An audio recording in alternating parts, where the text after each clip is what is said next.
It's so great to hear you all getting to know each other, because that's what it takes. It's the networks. So, we have a treat for you. This next speaker, I met over a year ago. I was at Banff, and there was a panel of television executives and film studio executives. They were all white, except for him. And they all were talking, and it was like the same talk that I hear all the time. And I don't mean to be offending to anybody who's that. It was just, we were in a space that I was never welcomed in before, or felt welcomed in. And so I was there listening.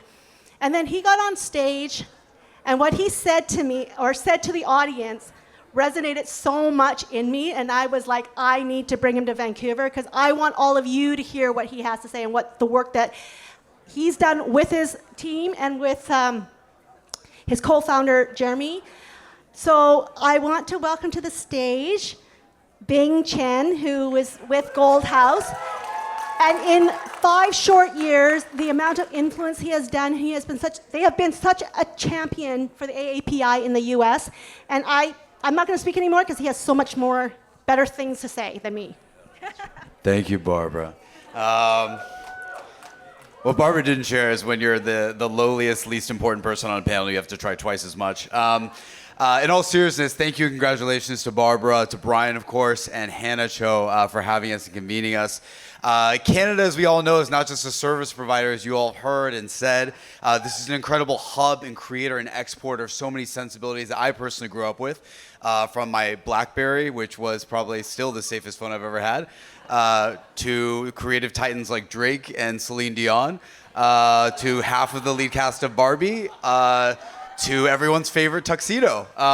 So thank you all for your creations and service. But in all seriousness, Barbara and Brian asked me to pose a challenge to the room, which my Asian ears translates as, how do I depress all of you?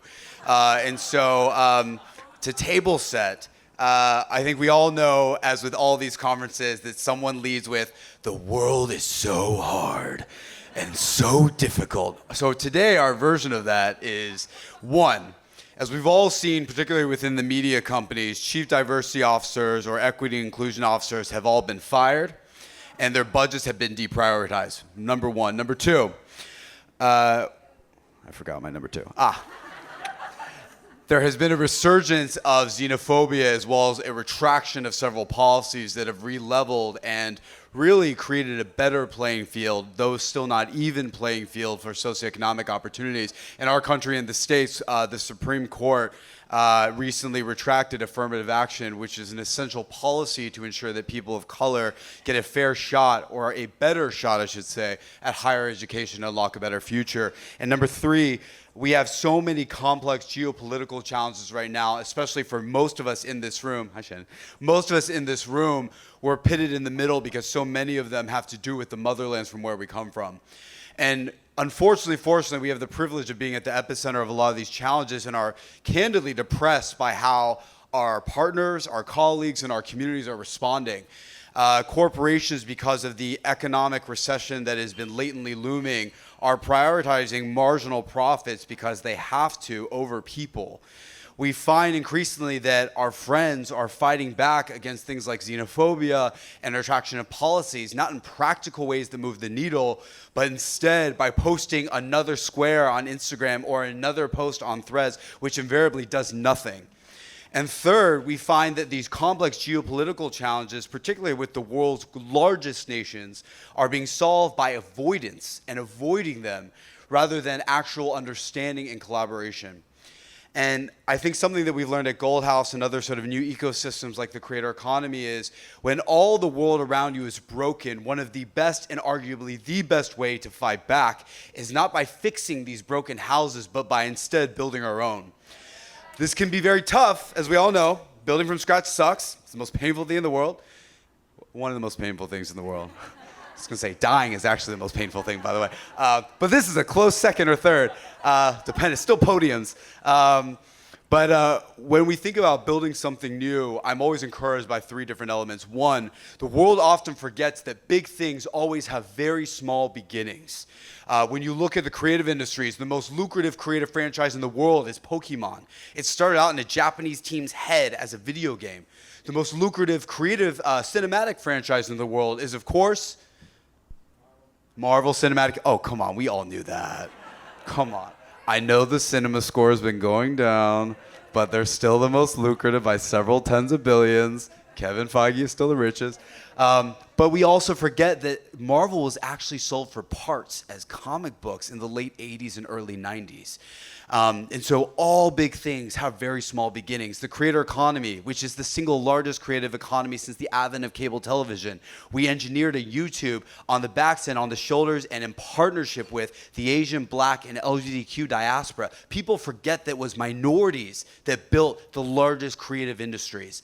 The second piece that I think about is, while we are all not the same, we are certainly more similar than we are different. The challenge with this, because we're human beings, by the way, for now, though, did you all see that aliens are officially real? Who else is really stressed out that we're either going to die by AI on Earth or from aliens above? This like all sucks. Sorry, my other favorite meme, this is so inappropriate, I'm professional to say. My favorite meme about this for some levity was, but what if the aliens are hot? What do we do then? This is something a Los Angeles person would say. What's their horoscope? Do they also have astrology up there? Anyway, in all seriousness, while we are more similar than we are different, it is incumbent on us to find those similarities and engage them productively. And then third, while we can never operate with a scarcity mindset, that is very difficult to do in a very scarce world. The world is very scarce right now. In fact, it's about to get scarcer. We've all seen all the layoffs beyond individual C-suite executives. We've all seen the recessive phase economically. The natural reaction to phases like this is, oh, let me stay with my day job. Let me go pay the bills. Let me not try to ruffle feathers. And that's all valid because we all have responsibilities like taxes, like mortgages, like these things called kids, like these things called aliens, so forth and so on. But as 2008, 2011, the last great economic recession worldwide taught us, the greatest companies in creativity are born in scarce environments with abundance-minded people. The last recessive phase was numerically the period where the most billions of dollars of capital were created through companies like YouTube, like Snapchat, like Pinterest, and so forth. So it is in this period, in the coming years, when the great new titans of industry will be created. The question, of course, becomes who is going to be smart enough to be abundantly minded and know how to nimbly operate within these scarce resources. And so, with all that, this is so annoying, sorry. I went to like a quasi-business school, so we have a framework for this to be helpful to everyone. Because Barbara and Brian were like, don't give them some bullshit with platitudes, give them a roadmap. So here's our roadmap.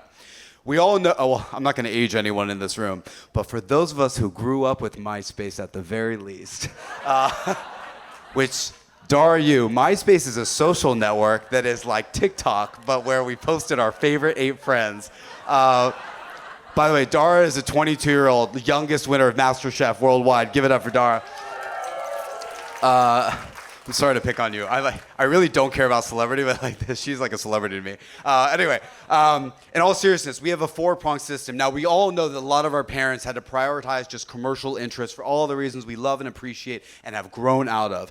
Today's generation expects 4 things at once, and so too, the new companies and creativity that we engage have to hit all 4. The first is, of course, commercial sustainability.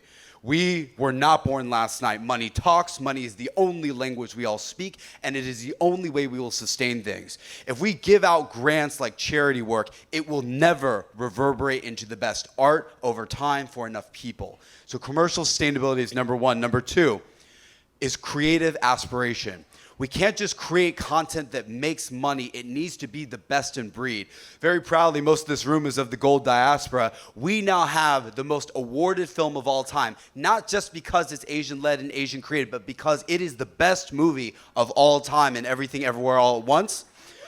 Our diaspora is also, by the way, behind the most watched TV series of all time. No, it is Squid Game, that is Korean created and creative led. It is not good because it is Korean. It is good because it is good. And so we have to secondarily lead with that creative aspiration. Number 3 is character.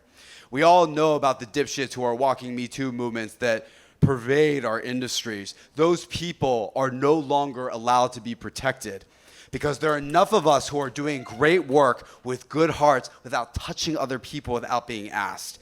And that is the type of person that we need to change. Oh, are some of you those people? Because you will be found out by the end of the weekend.